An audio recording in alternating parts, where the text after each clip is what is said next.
Hello दोस्तों, मेरा नाम है पुजारी महादेव। आज मैं आप लोगों को जो टॉपिक सिखाने वाला हूँ, समझाने वाला हूँ, उस टॉपिक का नाम है रिसीवेबल मैनेजमेंट। और बहुत प्यारा सा नन्हा सा टॉपिक है, बहुत इजीली आपको समझ में भी आ जाएगा और उसका आसानी से कोई भी सम आप लोग सॉल्व कर सकते हो। तो इस टॉपिक को सीखने के लिए, समझने के लिए मैं आपको एक छोटा सा नन्हा सा प्यारा सा एग्जाम्पल देना चाहूँगा कि समझो कि फॉर एग्जाम्पल ये है, समझो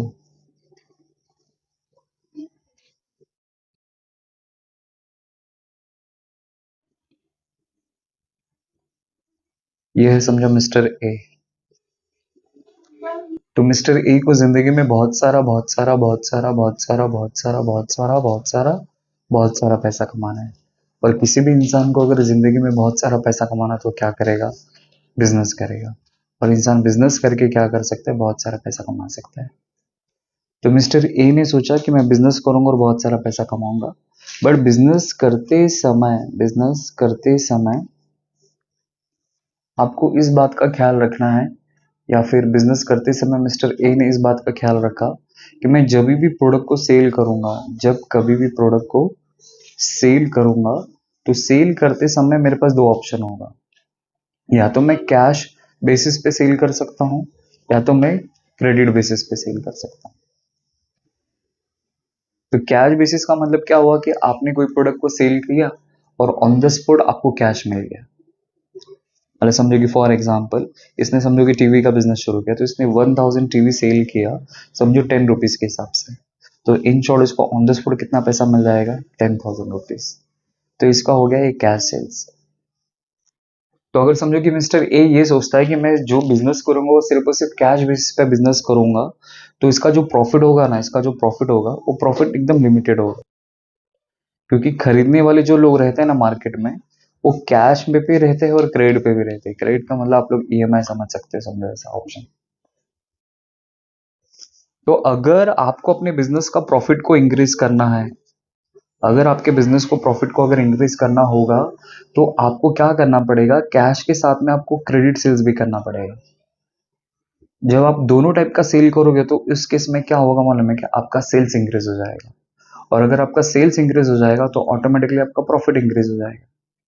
और मोस्ट ऑफ द कस्टमर आपके पास ही आएंगे, क्योंकि कस्टमर भी ऐसा सोचता है कि ऐसा कोई सप्लायर होना चाहिए, ऐसा कोई डीलर होना चाहिए कि जो हमें उधार पे सामान बेच सके। और उनको मालूम है कि अभी तो मेरे पास पैसा नहीं है, लेकिन एक महीने के बाद, 15 दिन के बाद या 60 दिन के बाद मेरे पास पैसा आ जाएगा, तो मैं सामने वाली पार्टी को क्या कर दूंगा? पे कर दूंगा। तो इसका मतलब मिस्टर ए ने सोचा कि चलो, अगर मुझे अपने सेल्स को इंक्रीज करना है, प्रॉफिट को इंक्रीज करना है, तो उसने क्रेडिट बेसिस पे भी प्रोडक्ट को सेल करना शुरू कर दिया। तो क्रेडिट बेसिस पे जब वो सेल शुरू करेगा, प्रोडक्ट को बेचना, तो उसके सामने एक क्वेश्चन अराइज होगा। क्या क्वेश्चन अराइज होगा? क्वेश्चन उसके सामने ये अराइज होगा कि जब वो उधार पे बेचेगा सामान को, क्रेडिट पे सेल करेगा, तो कस्टमर को मुझे कितने दिन की मोहलत देनी चाहिए? मतलब कस्टमर को मुझे 1 मंथ का टाइम पीरियड देना चाहिए, या 2 मंथ का टाइम पीरियड देना चाहिए, या 3 मंथ का टाइम पीरियड देना चाहिए? क्या टाइम पीरियड देना चाहिए? 1 मंथ, 2 मंथ, 3 मंथ? तो अगर ऐसा मोटा मोटे अगर ऐसा हिसाब किताब लगा है, इन जनरल अगर हम बात करें, तो कस्टमर को आप जितना ज्यादा महीने, मतलब जितना टाइम पीरियड आप जितना ज्यादा दोगे ना उसको, तो उस केस में आपके पास कस्टमर ज्यादा आएंगे। अगर आपके पास कस्टमर ज्यादा आएंगे तो आपका सेल ज्यादा होएगा। अगर आपका सेल ज्यादा होएगा तो आपका प्रॉफिट भी ज्यादा हो जाएगा। तो क्रेडिट पीरियड आप जितना ज्यादा रखोगे उतना ज्यादा आप कस्टमर को अट्रैक्ट कर सकते हो। लेकिन साथ ही साथ यहाँ पे एक टेंशन ये है कि जब हम उधार पे सामान को बेचते हैं, तो उसमें हमारा नुकसान होने का खतरा रहता है, जिसे कहते हैं बैड डेट्स। बैड डेट्स, तो बैड डेट्स का मतलब क्या होता है? Actual loss. मतलब आपने कस्टमर को सामान बेचा और कस्टमर समझो कि आपका सामान लेके भाग गया। कस्टमर आपका सामान लेके भाग गया, या उतने अमाउंट का सामान लेके भाग गया, 1 लाख का, 2 लाख का, 3 लाख का, तो आपका नुकसान हो जाएगा। तो इस चीज का खतरा रहता है। फिर दूसरा क्या रहता है? दूसरा होता है एक अपॉर्चुनिटी कॉस्ट होता है। अपॉर्चुनिटी कॉस्ट, तो अपॉर्चुनिटी कॉस्ट को आप लोग कॉस्ट ऑफ इन्वेस्टमेंट भी बोल सकते हैं। तो ये बेसिकली क्या होता है कि आप लोग ऐसा समझो कि कस्टमर को समझो कि मैंने 5 लाख का माल बेचा, और कस्टमर ने मुझे वादा किया कि भाई साहब, मैं आपका पैसा 3 महीने के बाद दे दूंगा। तो इसका मतलब ये हुआ कि मेरा पैसा जो ब्लॉक हो गया ना, वो कितने महीने के लिए हो गया, 3 महीने के लिए मेरा पैसा ब्लॉक हो गया। अगर यही पैसा 5 लाख रुपए अगर मैं कहीं पे एज अ एफडी कर दिया रहता या कहीं पे इन्वेस्ट किया रहता, तो उसके बदले में मुझे कुछ तो कुछ पैसा मिलता। जैसे कि अगर मैंने कहीं पे इन्वेस्ट किया रहता तो उसके ऊपर मुझे समझो 10% का इंटरेस्ट मिल रहा है, तो 5 लाख का 10% इंटू 3/12 अगर मैं करूंगा तो ऑटोमेटिकली मुझे कुछ तो कुछ उससे इनकम जनरेट होगा। लेकिन उसकी वजह से क्या हो गया कि मेरा पैसा वहां पे ब्लॉक हो गया, तो मैं यहाँ पे अपना अपॉर्चुनिटी कॉस्ट को क्या करो, बेयर करो, मतलब उस लॉस को मैं झेल रहा हूँ कस्टमर को सामान उधार पे बेचने के बाद। तो मुझे यहाँ पे ये पता लगाना है या ये मुझे फाइंड आउट करना है, या फिर मैं ये इस पॉलिसी को किस पॉलिसी को अडॉप्ट करूँ कि जिसमें सबसे ज्यादा मुझे प्रॉफिट होना चाहिए। जैसे अगर कस्टमर को अगर मैंने 1 मंथ का क्रेडिट पॉलिसी ऑफर किया, तो उस केस में मेरा प्रॉफिट क्या होगा। अगर 2 मंथ की क्रेडिट पॉलिसी अगर मैंने इसको ऑफर किया तो उस केस में प्रॉफिट क्या होगा।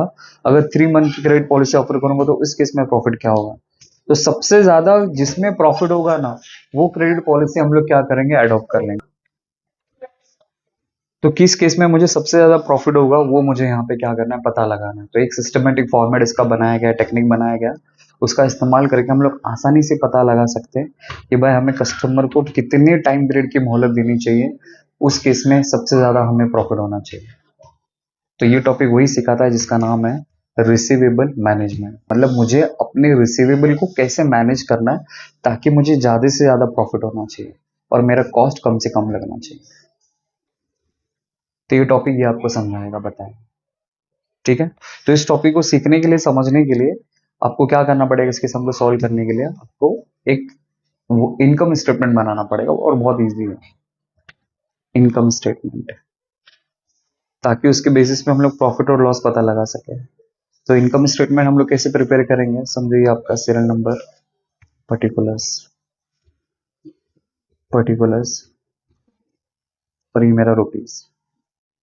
तो सबसे पहले हम लोग लिखेंगे सेल्स, इसमें से माइनस करेंगे वेरिएबल कॉस्ट जो आपको ऑलरेडी पता है। तो माइनस करने का जो आंसर आएगा उसे क्या कहा जाएगा, कंट्रीब्यूशन कहा जाएगा। फिर इसमें से क्या माइनस होता है, इसमें से माइनस किया जाएगा fix cost. Fix cost less करने का जो आंसर मिलेगा उसे क्या कहा जाएगा, प्रॉफिट। अब प्रॉफिट में से हम लोग माइनस करेंगे कॉस्ट ऑफ इन्वेस्टमेंट, या अपॉर्चुनिटी कॉस्ट भी आप लोग बोल सकते हैं। फिर इसमें से माइनस करेंगे बैड डेट्स, माइनस कर देंगे तो फाइनल आपको आंसर आ जाएगा जिसे कहा जाएगा नेट बेनिफिट, नेट बेनिफिट्स। तो इस तरह हमें अपने सवाल का जवाब मिल जाएगा। आपको क्वेश्चन में लिख के दिया रहेगा कि अगर हमने 1 मंथ की क्रेडिट पॉलिसी अगर ऑफर की कस्टमर को, तो उस केस में सेल्स क्या है, वेरिएबल कॉस्ट का डेटा लिख के दिया रहेगा, उसमें से कंट्रीब्यूशन आएगा, माइनस करेंगे फिक्स कॉस्ट तो प्रॉफिट मिलेगा। फिर इसमें से माइनस करेंगे cost of investment, bad debts. आपको क्वेश्चन में ये सब कुछ आपको क्वेश्चन में गिवन होगा, लेकिन आपको ये चीज नहीं लिख के दिया रहेगा कॉस्ट ऑफ इन्वेस्टमेंट। अभी कॉस्ट ऑफ इन्वेस्टमेंट क्या होता है वही हमें समझना, वही इसमें इंपॉर्टेंट है बस, बाकी सब तो आपको क्वेश्चन में गिवन ही होगा। तो ये समझते कॉस्ट ऑफ इन्वेस्टमेंट। तो कॉस्ट ऑफ इन्वेस्टमेंट को आप लोग समझो अपॉर्चुनिटी कॉस्ट। अब कैसे होता है कि जैसे कि कॉस्ट ऑफ इन्वेस्टमेंट को आप लोग इस तरह भी समझ सकते हैं कि amount block in debtors, blocked in debtors, मतलब डेटर में आपका कितना पैसा फंसा हुआ है और कितने टाइम के लिए फंसा हुआ है। अब जैसे कि अगर मैं आपको सवाल पूछूं कि मैंने एक किसी कस्टमर को समझो 2 लाख रुपीज का क्रेडिट सेल्स किया है, या 2 लाख रुपीज का माल बेचा उधार पे और 2 मंथ्स के लिए, तो मेरा सवाल यहाँ पे ये है कि मेरा पैसा कितने टाइम के लिए यहाँ पे फंसा हुआ रहेगा कस्टमर के पास। सिंपल है सर, आपने उसको 2 लाख का माल बेचा, इसका आपका पैसा सिर्फ और सिर्फ 2 महीने के लिए फंसा हुआ रहेगा। बट आप ये भी तो सोचो कि 2 महीने का जब वो मुझे पैसा देगा तो वापस तो मुझसे 2 लाख का माल खरीद लेगा। तो ये सिलसिला हमेशा चलता रहेगा, तो जिस वजह से क्या होगा कि हमेशा हमेशा मेरा पैसा डेटर में फंसा हुआ रहेगा लाइफ टाइम के लिए, जब तक वो मेरा कस्टमर रहेगा। तो वो जो मैंने 2 लाख रुपया फंसा के रखा, अगर वही 2 लाख रुपया अगर कहीं पे अगर मैं इन्वेस्ट किया रहता, तो उस केस में मैं कितना इनकम जनरेट कर सकता। बट वो इनकम तो जनरेट होने से रहा, बट मैं समझो कि वो मेरा कॉस्ट है, मतलब उस वजह से मेरा नुकसान हो रहा है। तो उसको भी हम लोग इसके अंदर एनालिसिस करेंगे। तो अमाउंट ब्लॉक इन डेटर्स को निकालने का मैं आपको दो फॉर्मूला बना के देता हूँ, वो आप लोग याद रखो।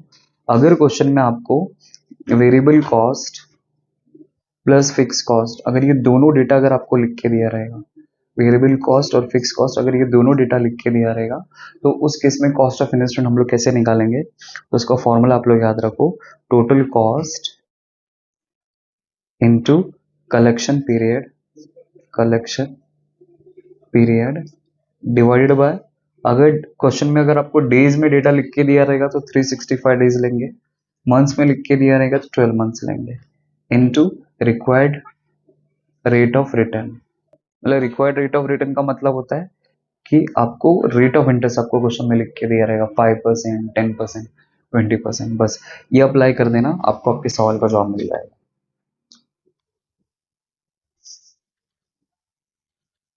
ठीक है, अगर वेरिएबल कॉस्ट फिक्स कॉस्ट अगर दोनों डेटा अगर आपको लिख के दिया है तो ये फॉर्मूला अप्लाई करके आप लोग आंसर निकाल सकते हो अमाउंट ब्लॉक इन डेटर्स को। तो देखिए क्वेश्चन नंबर 7 मैंने लिया है यहाँ पे, तो लिखिए दिए XYZ corporation is considering the relaxing it's present credit policy and is in the process of evaluating the two alternative policy. Okay, तो प्रेजेंट पॉलिसी के बेसिस पे हमें दो अल्टरनेटिव पॉलिसी को इवेलुएट करना है। The currently the firm has annual credit sales 50 lakh rupees. Okay, तो company का जो प्रेजेंट पॉलिसी है उसका जो सेल्स है वो कितना है? 50 lakh. And the account receivable turnover ratio 4 times a year. Okay, तो कंपनी का हमें अकाउंट रिसीवेबल टर्नओवर रेशियो लिख के दिया, इसका मतलब होता है डेटर टर्नओवर रेशियो, तो हमें डेटर टर्नओवर रेशियो लिख के दिए 4 times. The current level of the loss is due to bad debts of ₹1,50,000। तो मेरे को बैड डेट्स लिख के दिए करंट सिचुएशन का इतना। The firm is required to give return 25% on the investment. अगर कंपनी ने ये पैसा कहीं इन्वेस्ट किया होता तो कंपनी को 25% का रिटर्न मिलता, तो ये अपना आर हो जाएगा in the new account receivable. The company variable cost are 70% of the selling price. Okay, तो मेरा जो भी सेल्स होगा उसका 70% मेरा वेरिएबल कॉस्ट होगा। तो given the following information which is a better option, तो हमें बेटर ऑप्शन चूज करने के लिए बोला गया है। तो सबसे पहला है प्रेजेंट पॉलिसी का डेटा लिख के दिया है, पॉलिसी ऑप्शन 1 का डेटा लिख के दिया, पॉलिसी ऑप्शन 2 का डेटा लिख के दिया। तो एनुअल क्रेडिट सेल्स तीनों का इतना इतना है, अकाउंट टर्नओवर रेशियो तीनों का इतना इतना है, एंड बैड डेट्स लॉस तीनों का इतना इतना लिख के दिया। तो इतने क्वेश्चन के बेसिस पे हमें पता लगाना है कि सबसे बेस्ट पॉलिसी कौन सी है, मतलब किसमें सबसे ज्यादा प्रॉफिट होगा, वही आपकी बेस्ट पॉलिसी बन जाएगी। ठीक है, तो आपको मैं फॉर्मेट बना के दिखा तो आपको समझ में आ जाएगा। तो इस तरह मैंने यहाँ पे फॉर्मेट बना लिया।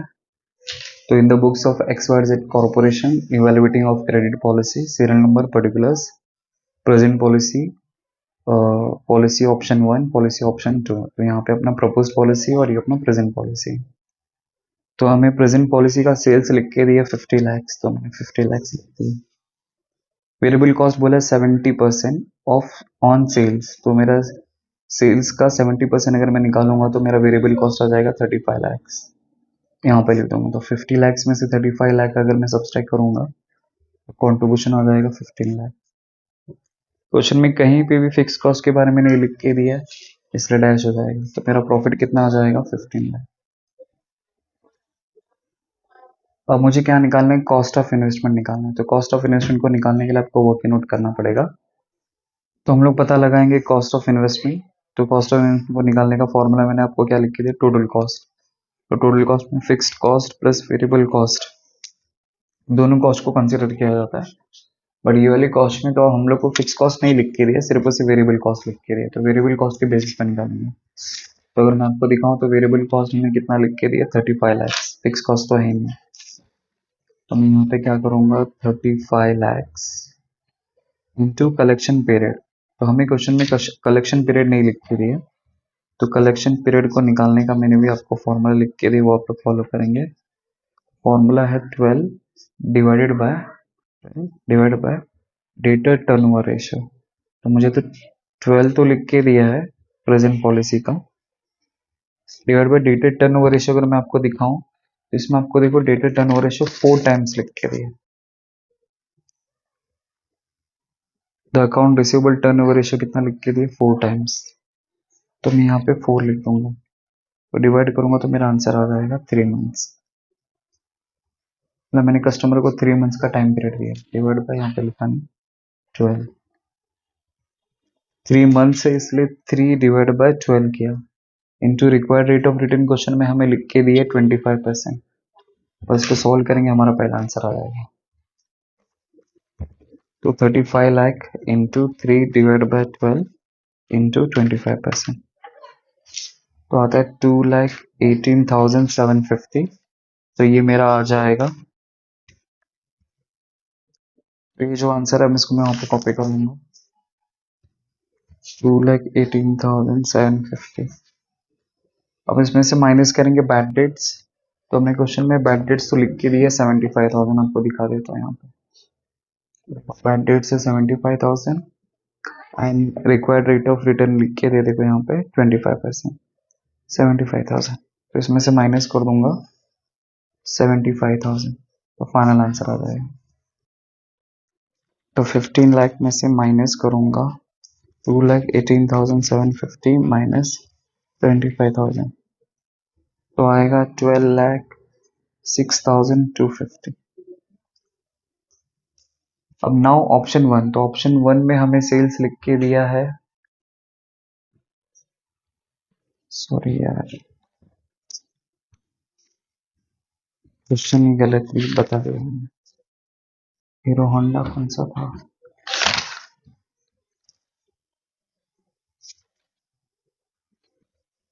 सॉरी गलत कर दिया हमने। बैड डेट्स लॉस यहाँ पे लिख के दिया 1,50,000, तो 1,50,000 आएगा, वो गलत क्वेश्चन लिया था। And required rate of gain return 25% on the investment, ये मेरा RR हो गया, और बैड डेट्स यहाँ पे 1,50,000 है, ठीक है। तो ये 1,50,000 माइनस करेंगे, तो 15 लाख माइनस 2,18,750 माइनस 1,50,000, तो आंसर आता है 11,31,250, ठीक है।